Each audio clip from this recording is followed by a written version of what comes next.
The Qatar World Cup 2022 recently began with a lot of controversies, stadiums, referees, memes, and big teams losing to small teams. Sorry, Argentina and Germany, but I love Japan, so let's go Japan. Anyway, in this video I'm going to be telling you guys why the Qatar World Cup 2022 is completely different from all the other World Cups ever held. And to begin with, the first thing is budget. Now, the most costliest World Cup to ever be held was the Russia World Cup back in 2018, which costed $14.2 billion. That's right, Russia spent $14.2 billion US. Now, if $14.2 billion sounds like a huge amount to you, wait until you hear what Qatar spent. Ready? Okay, drum roll please. 300 billion US. Yeah, and for all the people whose eyes are wide open and jaws are dropped, I'll repeat it again. 300 billion US have been spent by Qatar to host the 2022 World Cup. Yeah, that's around 21 times more than what Russia has spent back in 2018. And there's a good reason behind it, because Qatar built 7 new stadiums to accommodate all 64 games that are going to be played in this World Cup. 7 brand new stadiums. And every stadium is futuristic and amazing to look at. So I wouldn't blame Qatar spending 300 billion just for the construction of all of the 7 stadiums. So yeah, and not only that, but Qatar also has its own man-made islands, having, 5-star, 7-star hotels to accommodate all the rich football fans.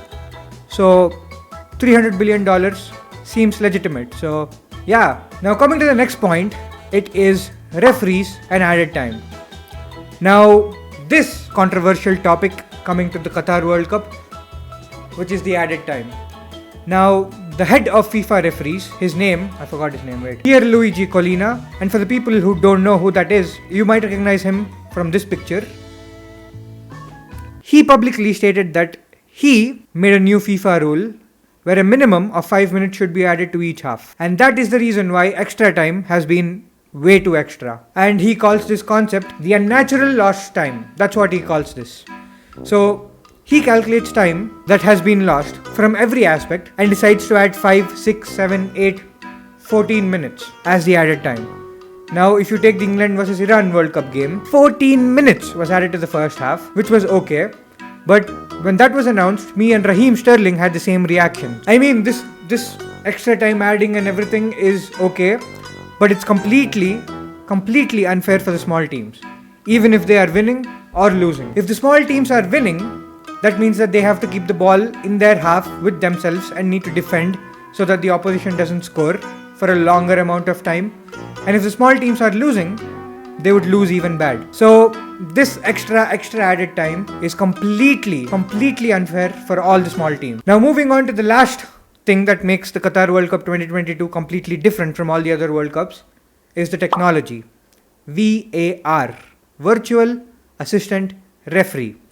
Now this pissed a lot of football fans, including me. Technology and VAR has grown so much in this World Cup that you can score a goal, celebrate that goal, be confident about that goal, and 10 minutes later, that goal can be given offside.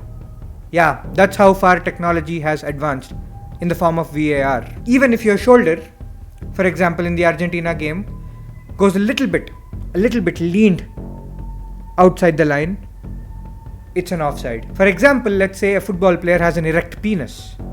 Now, if he is behind the last defender, he is behind the line, but his penis, obviously being erect, would be away from the line, would be away from the defender. If he scores a goal, that's an offside. Yeah, so the takeaway from this is that don't lean and don't have an erect penis while making a run to score a goal, because technology and VAR is so advanced.